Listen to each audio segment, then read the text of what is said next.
So today we're going to talk about different polynomial theorems. Our first one is the remainder theorem. So our remainder theorem tells us that if we divide anything by x minus r, like a polynomial by x minus r, and our remainder is a constant, then p of r equals our remainder. So for example, if we divide x cubed minus 11x squared plus 11x minus 11 by x minus 1, our remainder is going to be the same thing as f of 1, because, it's opposite signs. So that 1 goes on the outside. We have 1, negative 11, 11, negative 11. So I'm going to bring down my 1. 1 times 1 is 1, negative 10, negative 10. So our remainder here is negative 10. So without even doing f of 1, we know that we're going to get negative 10. But I'm going to do it to show you. So f of 1 is 1 cubed minus 11 times 1 squared plus 11 times 1 minus 11. So we get 1 minus 11 plus 11 minus 11. So pretty much we get 1 minus 11, which is negative 10. So this could be used vice versa. So if they tell you f of 2 equals negative 2, and you're told to find something divided by x minus 2, it would be your answer. If you're told to plug numbers in and these are huge numbers, it might be quicker to use synthetic division.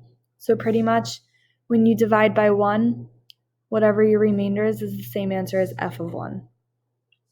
Now the factor theorem is pretty much the same thing, but it's saying that if your remainder now is 0, then that binomial is a factor of your polynomial. So for example, I'm going to divide here. We have 1, 3, negative 5, negative 1 on the outside. Negative 1 times 1 is negative 1, negative 2. We get a factor of 0. So x plus 1 is a factor of this, and our remaining polynomial is this down here. So we have x squared plus 2x minus 5 times x plus 1 would give us this polynomial back. So this is going to help us when we're factoring. For example, we are told that a root is 3. So I'm going to divide this whole thing by 3. So our root just goes on the outside, and our root is our factor would be x minus 3, because it's opposite signs. So across the top we have 1, negative 6, 11, negative 6.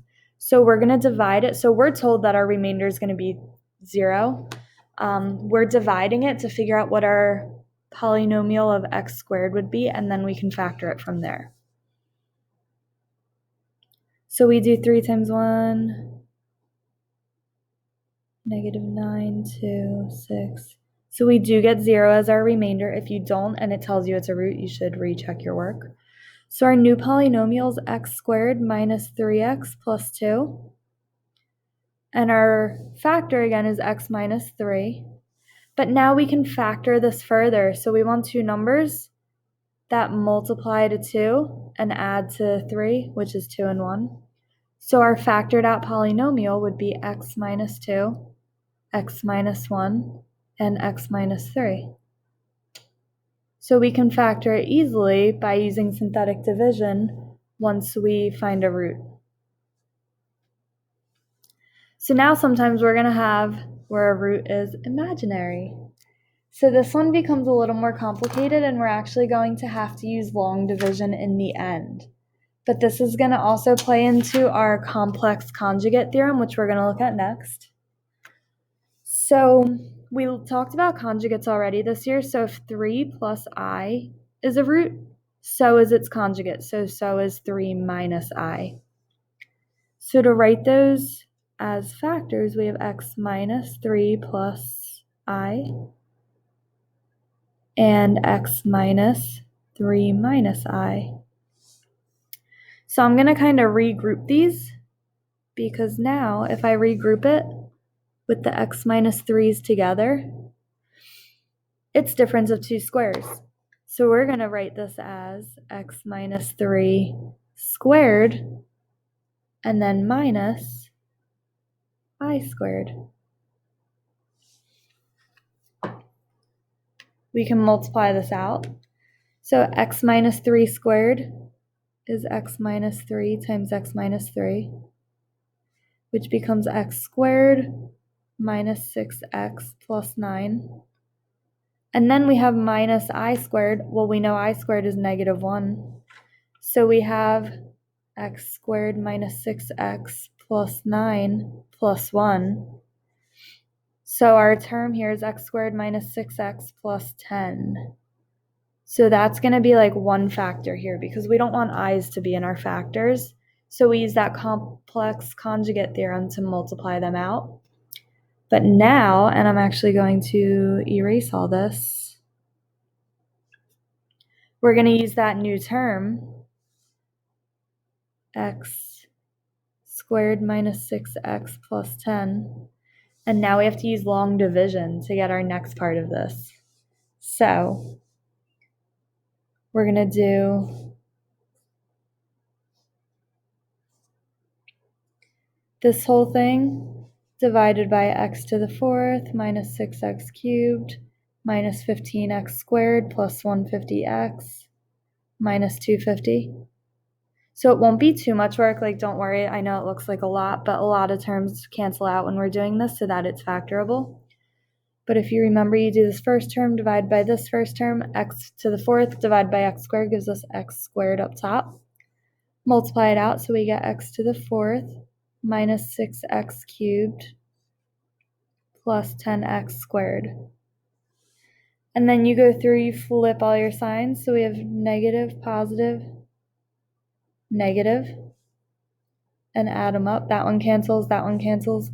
We're left with negative 25x squared plus 150x minus 250. And then we do it again. So negative 25x squared divided by x squared gives us negative 25. Multiply it out, we get negative 25x squared plus 150x minus 250. So these will all cancel.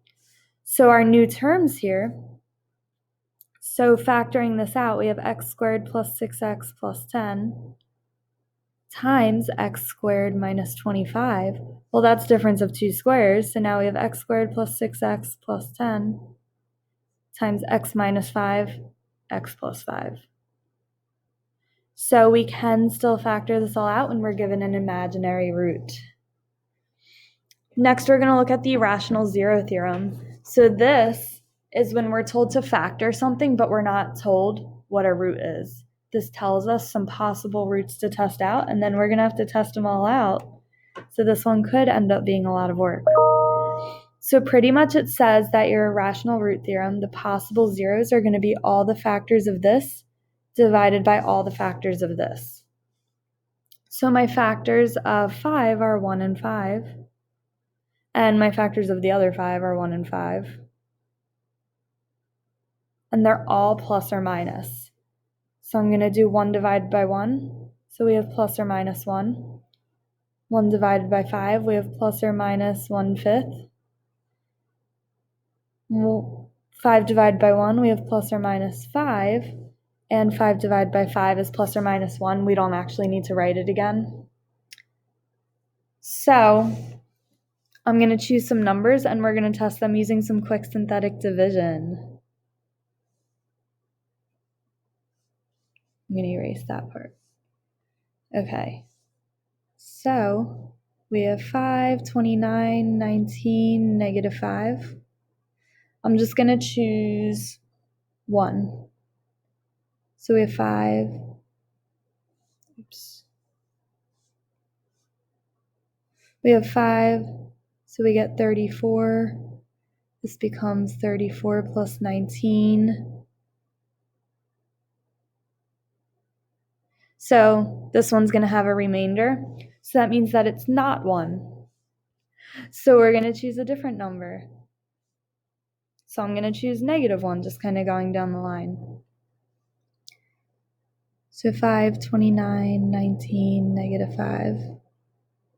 5. Negative 1 times 5 is negative 5.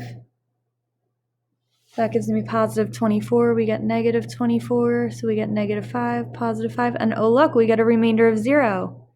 So negative 1 is one of our roots. And our new equation here is going to be this. So we get 5x squared plus 24x minus 5 times x plus 1, because you flip the sign for your roots. Then, now we can factor this easier because it's quadratic. So we're going to have 5x times something. We need our factors to multiply to 5 and then subtract to 24. So I know 5 times 5 will give me 25. That one will give me 1. Our bigger product gets the plus, so it's that one. So our final factored thing becomes 5x minus 1 times x plus 5 times x plus 1. You could set them all equal to 0, find your zeros. They would be 1/5, negative 5, negative 1.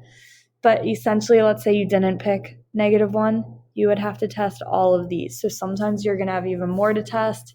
So this one could turn into lots of work, but these are the zeros that we're going to have to test. And for example, our answer here would be 1/5, which was one of those zeros. And then this one would be negative 5, which was one of the zeros, and negative 1. So those are all our possible zeros. Last thing is our complex conjugate theorem, which I kind of already talked about. But if a plus bi is a 0, then a minus bi is also a 0. So sometimes we have to write an equation given our roots. If we're told 2 is a root, we know one of the factors is x minus 2. But if we're told negative 3 plus 2i is a root, then negative 3 minus 2i is also a root. So I'm going to do x minus negative 3 plus 2i and x minus negative 3 minus 2i. So it becomes x minus 2 times x plus 3 plus 2i, x plus 3 minus 2i. And again, we don't want to keep our i's in the equation. So I'm going to regroup these together to make it difference of 2 squares. So we have x plus 3 squared minus 2i squared. And that x minus 2 just stays out in front. So I'm going to rewrite this part of it. So x plus 3 squared gives us x squared plus 6x plus 9 minus 4i squared. I squared is negative 1, so it's going to flip our sign there. So we get x squared plus 6x plus 13 times that x minus 2. So our whole new equation here is this, and then I would actually have you guys multiply it out again. I just ran out of room. So factor in that x minus 2 as well to get an x cubed function. So this is a lot, but we're going to practice it over the next couple days in class. So let me know if you have any questions.